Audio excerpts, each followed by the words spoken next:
दोस्तों, मेरा नाम अमन सिंह है। फिर से एक बार आप लोगों को स्वागत है जेपीएससी विद अमन की क्लास में। आज की क्लास में साथियों सेमेस्टर 1 वाले स्टूडेंट के लिए हेल्पफुल रहेगा एंड सेमेस्टर 3 वाले स्टूडेंट के लिए भी हेल्पफुल रहेगा, जिनका जेनरिक हिस्ट्री है या जिनका IRC 1 हिस्ट्री है। सभी दोनों सेमेस्टर वाले स्टूडेंट के लिए यह क्लास ज़्यादा हेल्पफुल है, इसलिए इस क्लास को अच्छी तरह से देखिएगा।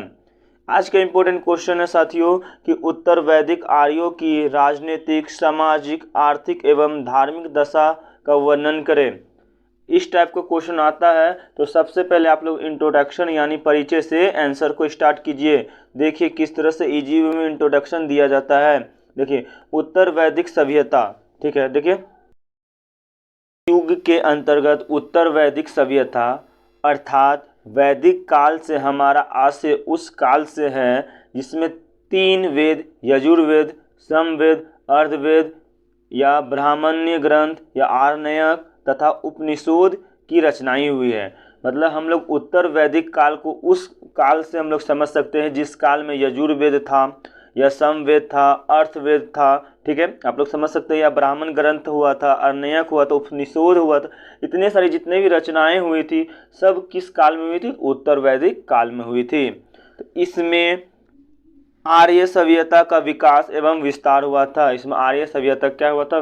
विकास हुआ था और विस्तार भी हुआ था। वह पंजाब से आगे शेष उत्तरी भारत और फिर दक्षिण भारत में भी फैलने लगी। मतलब जो आर्यों का जो विस्तार था वो क्या हुआ था? पंजाब से लेकर उत्तर भारत में भी फैल गया था और दक्षिण भारत में भी क्या हुआ था? फैलने लगा था, ठीक है। तो इस सभ्यता के अधिकांश सिद्धांत ऋग्वैदिक सभ्यता के समान है। मतलब जो इस सिद्धांत जो है यह अधिकांश तक किस भाग से, मतलब किस सभ्यता से मिला हुआ है? तो ऋग्वैदिक सभ्यता से क्या हुआ? समान, एकदम मैच करता, ठीक है। यद्यपि आर्यों के सर्वजातीय अनुभव और ज्ञान तथा विजातीय संपर्क ने उस अधिकारिक समृद्धि करना प्रारंभ किया, ठीक है। और सामाजिक स्थिति का अध्ययन की सुविधा के लिए उत्तर वैदिक कालीन को, मतलब समाज को अच्छा से पढ़ने के लिए, अध्ययन के लिए उत्तर वैदिक काल को समाज दशा को, मतलब उत्तर वैदिक काल को समाज दशा को निम्नलिखित भागों में विभाजित कर दिया। मतलब सामाजिक स्थिति को पढ़ने के लिए जो था उत्तर वैदिक काल को, तो सामाजिक स्थिति को क्या कर दिया? अच्छा तरह से क्या कर दिया? विभाजित कर दिया था। तो उसमें से पहला पॉइंट बनता है पारिवारिक जीवन। क्या है? पारिवारिक जीवन। देखिए क्या होता है कि उत्तर वैदिक कालीन समाज भी पिता प्रधान था, मतलब पिता का प्रधान था, तथा संयुक्त परिवार प्रथा पर भी प्रचलन था। मतलब उत्तर वैदिक काल से ही पिता प्रधान परिवार चलता था और संयुक्त परिवार मिलजुल कर क्या करते थे? रहते थे, ठीक है। फर्स्ट पॉइंट था, ठीक है, सामाजिक दशा के अंदर, ठीक है। अब देखते हैं नेक्स्ट पॉइंट। नेक्स्ट पॉइंट है मनोरंजन। देखिए मनोरंजन में क्या था कि उत्तर वैदिक कालीन लोग ने मनोरंजन का प्रमुख साधन नृत्य और संगीत था। मतलब उत्तर वैदिक कालीन लोगों का जो प्रमुख था वो क्या था? नृत्य था और संगीत था मनोरंजन में, और इसका प्रमुख वाद्य कौन था? बांसुरी था। तो इस तरह से इजी में लिखिएगा। नेक्स्ट पॉइंट इन्हीं लोग का सामाजिक दशा में था भोज व पेय पदार्थ। क्या था? देखिए दूध, दही, घी, चावल, गेहूं एवं चना उत्तर वैदिक कालीन लोगों का क्या था? प्रमुख भोजन था। भोजन लिख दीजिए। फिर लिखेंगे वेशभूषा। तो वेशभूषा क्या था? तो यह 3 तरह के कपड़ा धारण करने की परंपरा थी। मतलब इन लोगों के था 3 तरह का, और उन्हीं कपड़ों को भी ये लोग पहनते थे। स्त्री व पुरुष दोनों ही आभूषण क्या प्रेमी थी। आभूषण मतलब आप समझ सकते हो जेवरी सब का, जो आभूषण सोने व चांदी के क्या होते हैं? बने होते हैं, ठीक है। नेक्स्ट पॉइंट इनका था शिक्षा। शिक्षा कैसा था? देखिए उत्तर वैदिक काल में, तो उत्तर वैदिक काल में शिक्षा के क्षेत्र में कुछ परिवर्तन हुए थे। परिवर्तन क्या होता? पहला पॉइंट में देख सकते हो, वह विद्यार्थी को गुरु के आश्रम में भेजा जाता था। मतलब अब विद्यार्थी जाएंगे गुरु के आश्रम में, ठीक है। और दूसरा पॉइंट कि गुरु व शिष्य मध्य सीधा संपर्क रहता था। अब जब सामने गए तो शिष्य और गुरु क्या होगा? सामने साथ मिलेंगे, ठीक है। ये थोड़ा परिवर्तन हुआ था वैदिक काल में। अब देखिए जाति प्रथा। तो उत्तर वैदिक काल में ही वर्ण यानी जन्म पर आधारित होकर वंशानुगत हो गया था। मतलब वर्ण की जो प्रथा है ये उत्तर वैदिक काल में ही यानी जाति प्रथा के अंतर्गत आया हुआ था। अब देखिए वर्ण प्रथा कितने प्रकार के थे, देखिए आगे नेक्स्ट। वर्ण 4 प्रकार के थे। वर्ण प्रथा कितने प्रकार के थे? 4 प्रकार के थे। पहला ब्राह्मण, क्षत्रिय, वैश्य, शूद्र। तो ब्राह्मण के अंतर्गत पुजारी लोग आते थे और क्षेत्र के अंतर्गत में युद्ध में कुशल व राजनीति यानी राजपूत लोग आते थे। वैश्य में व्यवसाय व कृषक लोग आते थे और शूद्र में निम्न जाति के लोग आते थे। तो इस तरह से जाति प्रथा या आप इसको वर्ण प्रथा समझ सकते हैं। इस तरह से उत्तर वैदिक काल में क्या हुआ था, विभाजित किया गया था। अब देखेंगे उत्तर वैदिक काल का सामाजिक का 7वां पॉइंट था समाज दशा का, वह आश्रम का व्यवस्था। आश्रम व्यवस्था किसको कहते हैं, मतलब आर्यों ने मानव जीवन को 100 वर्ष मानकर उसे 4 भागों में 4 आश्रमों में क्या कर दिया, विभाजित कर दिया था। पहला ब्रह्मचार्य, गृहस्थ, वानप्रस्थ, संन्यास। ब्रह्मचार्य कहने का मतलब बचपन का 1 से लेकर 25 वर्ष, गृहस्थ मतलब 25 से लेकर 40 वर्ष, वानप्रस्थ मतलब होता है 40 से लेकर 55 वर्ष, फिर संन्यास मतलब आगे चल के जब तक मृत्यु ना हो जाए। तो ये संन्यास में आगे क्या होता है, गिनती हो जाता है। तो ये याद रखिएगा। नेक्स्ट था इसी का पॉइंट सामाजिक में विवाह। तो उत्तर वैदिक काल में विवाह का एक पवित्र संस्कार माना जाता था और विवाह के विभिन्न तरीकों यानी 8 प्रकार के विवाह का उत्तर वैदिक काल तक प्रचलन नहीं हुआ था। मतलब उत्तर वैदिक काल में इनका प्रचलन नहीं हुआ था। तो लास्ट में आप लिख दीजिएगा एग्जामिनर को इम्प्रेस करने के लिए। इसी प्रकार से हम उत्तर वैदिक काल के सामाजिक दशा को क्या कर सकते हैं, वर्णन कर सकते हैं। ठीक है, ओके नेक्स्ट। अब देखेंगे हम लोग आर्थिक स्थिति। आर्थिक स्थिति क्या था, देखिए उत्तर वैदिक कालीन लोगों के आर्थिक जीवन को निम्नलिखित शीर्षों में विभाजित किया जा सकता है। निम्नलिखित शीर्षों में विभाजित किया जा सकता है। इनमें पहला पॉइंट कृषि। तो उत्तर वैदिक कालीन लोगों का प्रमुख व्यवसाय कृषि था।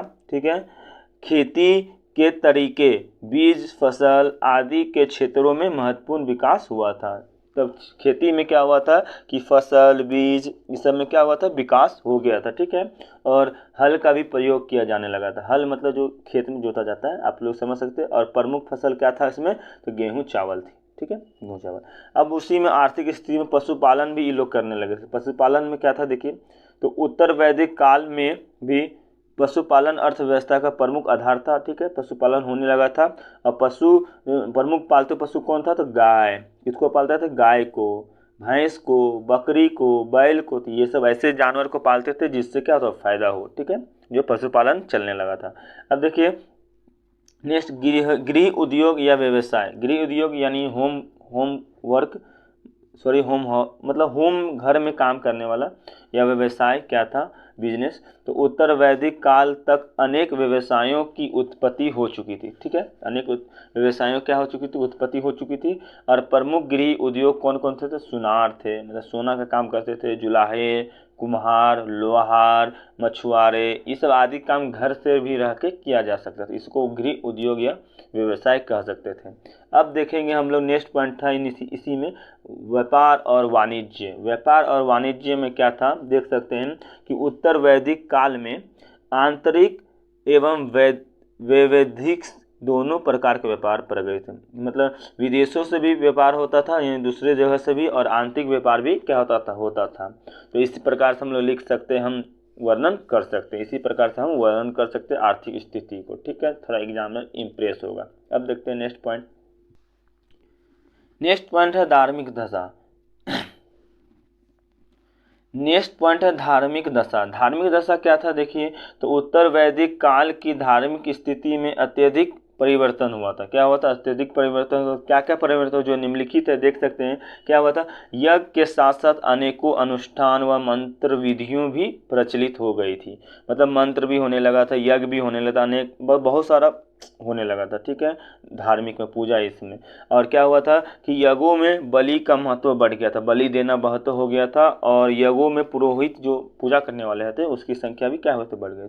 इसी प्रकार से धार्मिक दशा में क्या होता, परिवर्तन हुआ था उत्तर वैदिक काल में। अब देख सकते हैं इसकी राजनीतिक स्थिति। राजनीतिक स्थिति क्या है, देख सकते हैं। तो इसमें पहला देखिए कि हम उत्तर वैदिक कालीन साहित्य में तत्कालीन राजनीतिक स्थिति में व्यापक प्रभाव पड़ा था। तो वो क्या था, तो देख सकते हैं, वो निम्नलिखित है। पहला कि राजा का शक्ति या महत्व में वृद्धि हो गया था। ठीक है, राजा का शक्ति या महत्व वृद्धि हो गया था।